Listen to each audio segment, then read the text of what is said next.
look just alike, as you can see. Yeah, it's an eerie resemblance. But my friends, I am a hardware merchant here in Boston town. I also own many ships and have been, taken to a bit of smuggling as well. Saying that we will find that we approve of. However, on the other hand, there will be things today we do not approve of. When we hear of personages across the Atlantic who we no longer wish to serve, personages such as Lord North, Lord Townsend, and esteemed monarch, King George III, yes, my friends, and even more local personages who we do not care for, Governor Hutchinson. Well, my friends, at that point, we may boo, everyone boo! Yes, everyone hiss! Yes! But here in Boston town, well, when we approve of something, we give a mighty huzzah! H-U-Z-Z-A. Now, the huzzah comes with a fist in the air. So everyone take their fist, nothing. And we're going to count to 3 and then raise a mighty huzzah. 1, 2, 3! Huzzah! Oh, I like that. Yes. It's of course to see all you good sons and daughters of liberty here at this body of the people. Now, we are met here today to discuss yet another crisis forced on us by King George III. Three ships have arrived in our harbor. The Eleanor, the Dartmouth, and the Beaver, and their bellies are swollen with 340 chests of tea. Now, the law states that these ships have 20 days to unload that tea and pay the tax on it. Tomorrow is that 20th day, which means we have to decide tonight what to do about this, or are we taken out of our hands altogether? Local, and on these issues, where is Mr. Porter? Mr. Porter! Mr. Porter, sir, tell us what you think of the Stamp Act, sir. Parliament not only taxed our paper and ink, they even taxed our playing cards and dice. Do they hear us? No. No. More taxes come our way. Why, the next thing you know, they wish to pinch our pewter candlesticks. Lead, glass, paint, all taxed under the good name of a man we thought was our friend, Lord Townsend. Fortunately for us, Mr. Porter's anger is echoed by other patriots. James Brewer, where is James Brewer? Missives of our British liberties imply that no English subject may be taxed without the consent of their representatives in Parliament.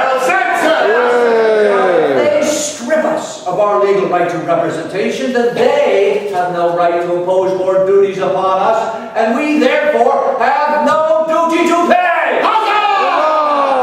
Friends, we must cling to the spirited words of James Otis that echoed from our State House Square and rang through all of our beloved colonies like a trumpet from heaven. And if you know some of these words, good people, you can repeat them with me. Taxation without representation, as well said, is tyranny, and the time for petition and compromise is over. That was what James Otis said. It was Sam! Yes. Sorry to interrupt, sir. Yes, you would destroy the king's tea, say aye!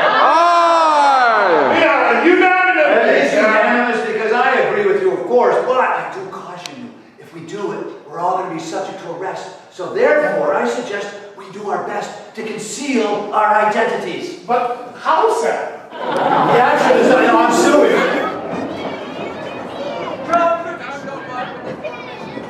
Well said, madam, well said.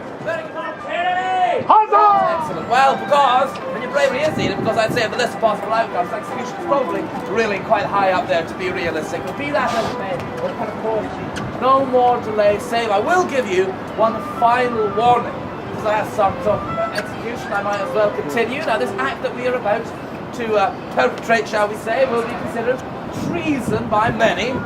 From the look of it, you might not be unused to breaking a few laws here and there, perhaps. But this is treason we're talking about after all. And indeed, 500 yards out of Boston Harbor, there are 2 British warships currently covered by a dense fog bank, so you can't see them, believe me, but they are there. And they are bristling with guns.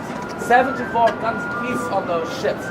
And yes, that is absolutely more than enough to reduce all of us to a disgusting case if they so chose. But how many guns do you think we have here aboard the merchantman Eleanor? I'll give you, yes, well done. You got it spot off. You're excellent at counting, I can see, madam. We have absolutely no guns of any sort whatsoever. And you've all come unarmed as well. I guess I did find this one massive mallet, but it's not going to stand up very well to 148 guns and those. Cannons? Yes, and on the other hand, Good you eye, can free folks. and go from there. It's massive balance, so there's lots of ways. Wow, the smiles on their faces. I know, laughing in the face of danger has Absolutely. given me the steel to press on. Very good, I'm glad to hear it. Mr. Good, good. I knew you wouldn't let me down. With a few of you possibly currently unemployed, that's all right. We're all sons and daughters of liberty here today. Huzzah! Come now, let us make a cup of tea for the fishes. And I have volunteered you, Pat, to destroy this tea. So, yes, assign yourself a tea chest. It's perfectly acceptable to gang up with it. Don't throw it just yet, though. I shall give you the command. And you may all file forwards if you'd like to witness the destruction of this tea. Well, my friends, the rest of the tea is down below in the hold. It's chests are lined with lead, densely packed in tea, some weigh as much as 360 pounds. Not this one, though. These are significantly lighter, fortunately. But this tea, as we know, represents a great injustice that has been foisted upon us by a distant and oppressive legislature. King George and Lord Northover in England, the two of them, they would strip us all of our natural rights, leaving us slaves and vassals of a greedy monarchy. This tea here, this East India Company tea, this is a tool by which they would deprive us of our rights. So let me ask you, one final time. Do you want to pay the king's taxes? No! My God, neither do I. The royal governor, he says this tea should be unloaded, and I say we ought to oblige him. So on my mark, my friends, we will toss it over the side, all right? 3, 2, 1, over it goes! Huzzah! Huzzah! Well done, my friends, well done. Probably because no one's actually doing anything there, but my friends, if you haven't yet had your appetite for destruction sated, you may aggress these tea chests even more by hauling them up on these lines which are conveniently attached. Destroy them again, they can't be over destroyed. But before we do that, Careful the rats.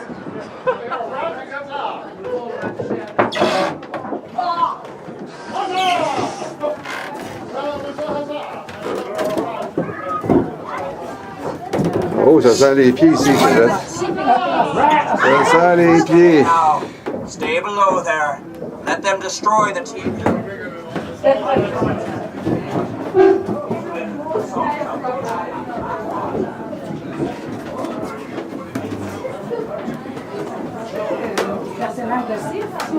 Hein? Ben oui.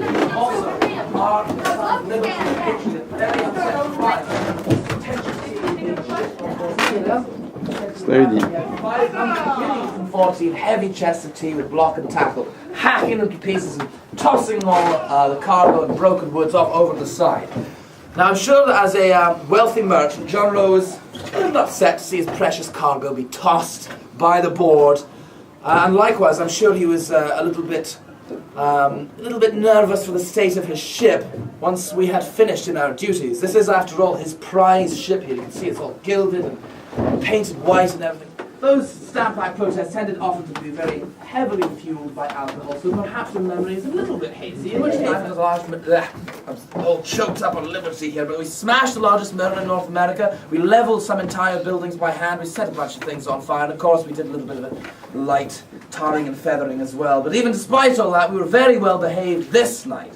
So well behaved, in fact, that on the other side, on the Beaver there was a quantity of very fine wooden furniture being brought back from London. Well, even after we destroyed all the tea, there was not even a scratch to be found on the wood of any of that furniture. Now here on board the Eleanor, there was one other article which was damaged. There was a single padlock, which was broken open because none of the sailors could find the key to it. We wanted to make sure that no tea leaf would survive this night. So we broke it open to have a look behind, but the very next morning a replacement padlock was delivered to this ship and a note of apology to the ship's captain. So I'd say, all in all, we've been really quite remarkably polite and well behaved. So thank you, my friends, in restraining your more violent tendencies. I will squeeze through this way. If you'd like to take just a moment to explore the below decks here more thoroughly, you are...